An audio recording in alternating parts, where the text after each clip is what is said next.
Dan saudara, sebenarnya bagaimana rencana penggabungan NIK nomor identitas kependudukan di kartu tanda penduduk Anda yang juga akan dijadikan NPWP nomor pokok wajib pajak. Lalu apakah setiap warga harus mengganti KTP lagi? Benarkah ini upaya untuk menarik pajak di masyarakat? Serta bagaimana keamanan data pribadi warga? Kita bahas bersama Zudan Arif Fahrullah, Dirjen Kependudukan dan Pencatatan Sipil Dukcapil Kemendagri, serta Wahyudi Jafar, Direktur Eksekutif Lembaga Studi dan Advokasi Masyarakat Elsam. Selamat malam Bapak-Bapak. Selamat malam. Ya. Jadi boleh dijelaskan dulu Pak Dirjen, Pak Zudan, apa yang kemudian terjadi dengan NIK dan NPWP dikawinkan? Ya, terima kasih Mas. Terima kasih. Pertama, kalau kita mencermati perkembangan regulasi Perpres 83 tahun 2021. Di sana itu ada arahan dari Bapak Presiden. Pak Joko Widodo menyampaikan bahwa pertama, NIK digunakan sebagai dasar dalam pelayanan publik. Jadi pelayanan publik kita harus menggunakan NIK.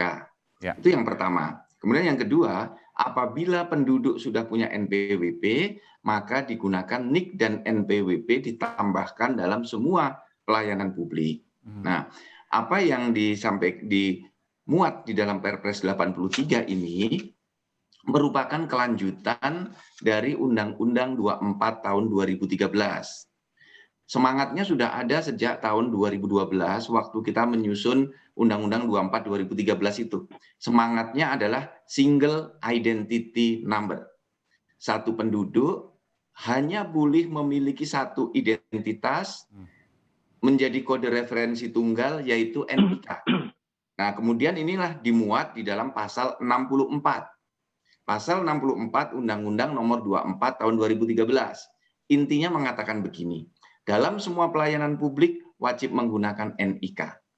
Nah, NIK menjadi kode referensi tunggal bagi penduduk yang kemudian digunakan di dalam proses pelayanan publik. Kemudian juga diperintahkan dalam pasal 64 itu dalam waktu paling lambat 5 tahun. 5 tahun dari 2013 sudah dilakukan integrasi data dengan NIK dari semua nomor-nomor yang berlaku di Indonesia. Kalau termasuk NPWP maksudnya apa Pak Zudan? Nah, kalau di NPWP itu dimaksudkan di dalam RUU HPP yang sekarang sedang dibahas, menunggu ketok palu, nanti NIK sekaligus menjadi NPWP. Jadi tidak perlu kita mencetak kartu KTP baru, cukup menggunakan NIK-nya. Itulah sebagaimana yang berlaku di berbagai negara. Jadi NPWP yang lama akan dihapus angkanya itu? Nah, itu nanti bertahap dari Direktorat Jenderal Pajak yang mengeksekusi itu. Oh, oke. Dari Dukcapil menyiapkan NIK-nya. Iya. Kedepannya sebagai hanya pelaksanaan pasal 64 tadi Undang-Undang Adminduk dan Perpres 83 tahun 2011. Jadi ke depan Pak Zudan hanya NIK di KTP yang diperlukan itu untuk semua, termasuk NPWP. Nanti akan menggunakan nomor NIK itu?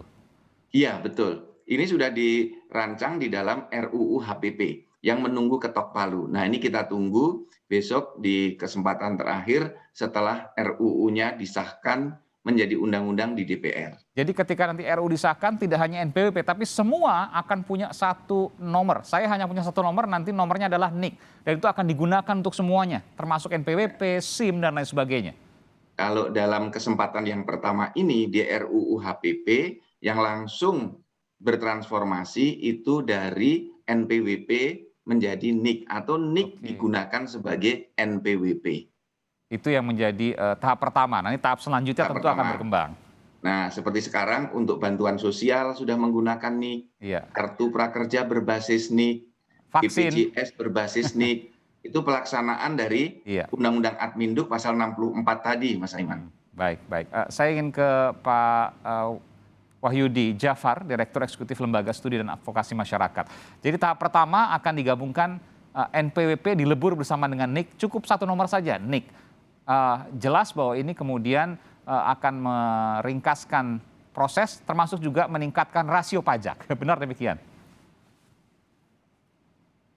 Ya, jadi sebenarnya Model ini kan sudah banyak diterapkan di sejumlah negara ya. Kalau di Amerika Serikat itu Social Security Number ya sekaligus itu sebagai taxpayer number, termasuk juga di sejumlah negara Eropa maupun paling dekat misalnya Singapura ya dengan National Registration Identification Card yang itu juga sekaligus berfungsi sebagai taxpayer number.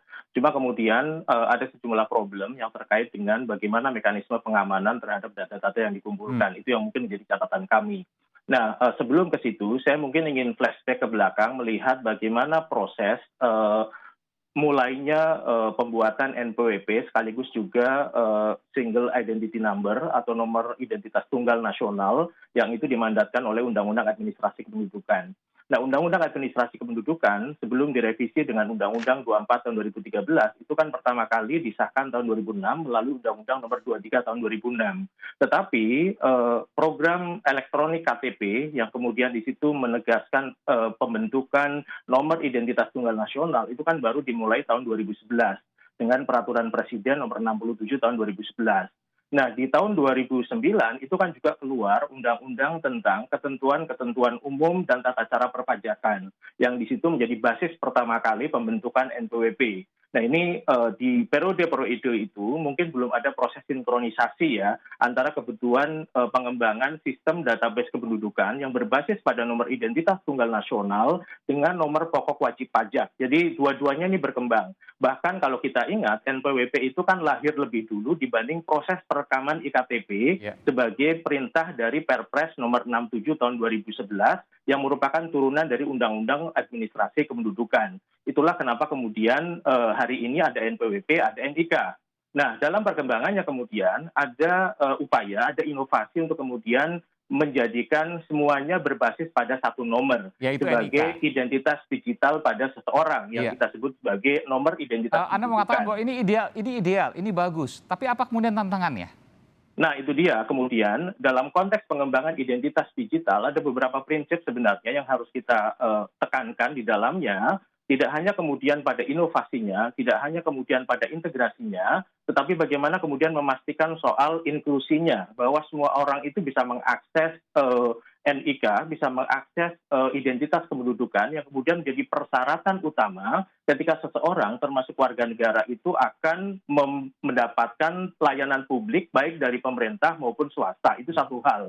Nah, problemnya hari ini ada banyak juga kelompok rentan di Republik ini, misalnya kelompok-kelompok masyarakat adat terluar ataupun kemudian agama minoritas, kelompok minoritas seksual dan sebagainya yang masih kesulitan untuk mendapatkan akses kependudukan meskipun Kementerian Dalam Negeri juga sudah melakukan beberapa terobosan untuk merespon hal ini. Yang kedua terkait dengan privasinya. Ini bicara tentang perlindungan data pribadi. Nah, sejauh ini kita kan belum mengesahkan Undang-Undang Perlindungan Data Pribadi. Padahal NIK ini kan tadi ya sebagai persyaratan utama untuk mendapatkan akses pelayanan publik baik dari pemerintah maupun swasta. Nah, ada beberapa perkembangan menarik, misalnya putusan dari Komisi Perlindungan Data Singapura, di mana mereka melarang pengumpulan NIK, pengumpulan nomor identitas kependudukan dengan alasan perlindungan data pribadi, terutama yang dilakukan oleh sektor swasta, gitu kan. Meskipun di kita nggak mungkin juga, karena untuk vaksin misalnya pakai NIK, untuk daftar pakai NIK,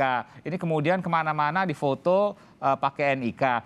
Untuk marketplace saja ya, kita sebutkan untuk belanja online itu pakai NIK. Terakhir saya ingin ke Pak Zudan. Prof Zudan, ini Undang-Undang Perlindungan Data Pribadi belum disahkan, tapi NIK untuk segala sesuatunya itu sudah dilakukan. Bagaimana nanti dengan perlindungan datanya? Kalau ada katakanlah orang yang jahat megang satu NIK kita, bisa kemana-mana dong Pak Zudan?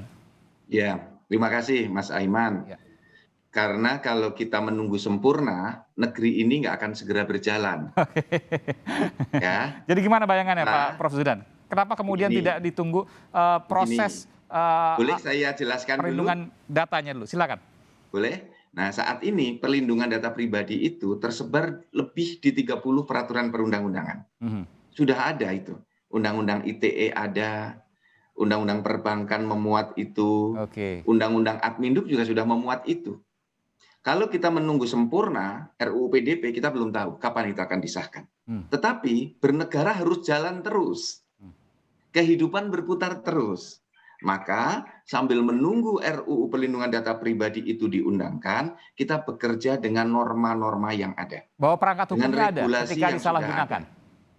Ya, kalau ada yang menyalahgunakan, sikat. Ada polisi yang bertugas di sana. Ada kejaksaan yang bisa melibas itu. Jadi nggak usah khawatir, aparat penegak hukum kita canggih-canggih. Dan perangkat hukumnya cukup untuk itu sebelum ada undang-undang perlindungan data pribadi.